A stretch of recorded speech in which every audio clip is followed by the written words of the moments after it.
Hi guys! Ngayong araw nga ay pupunta kami sa People's Park.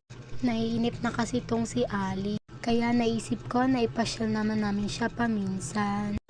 At ayan nga, binibihisan ko na dyan si Ali. Habang tinatali ko nga ang buhok ni Ali, ay sabi ko sa papa niya ay magbihis na siya. Fast forward na nga, paalis na nga kami dyan. Muntikan na nga kami hindi matuloy kasi nga umuulan. Buti na lang tumila yung ulan. Kaya for the go. Nahihiya pa nga ako kasi nga hindi ako sanay mag-video pag nasa labas. Pero dahil makapal ang mukha ko kaya pagpatuloy ko lang. Huy!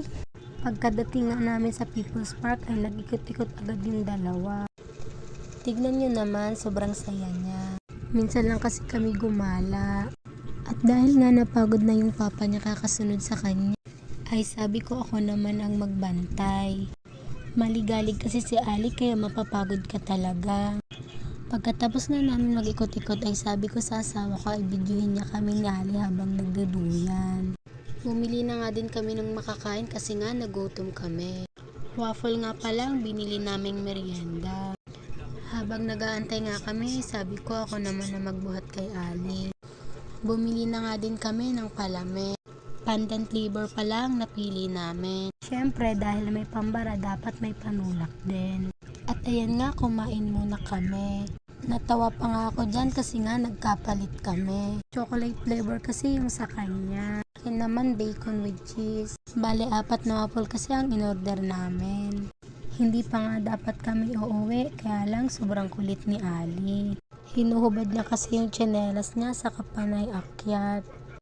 At ayan na nga, pauwi na nga kami. Malas nga lang kasi habang nasa biyahe kami ay umulan na naman ulit. At buti na lang talaga ay malapit na kami. At sa wakas nga ay nakauwi na kami. Pinaliguan ko nga ulit yan si Ali kasi nga naulanan siya. Pagkatapos ko nga siyang paliguan ay pinadede ko na din siya. Tignan nyo naman habang dumidede, nakadikwatro pa. Sa sobrang pagod niya kanina sa kakatakbo, ayan nakatulog na. Yun lang po. Salamat sa panunood. Please like and share our video.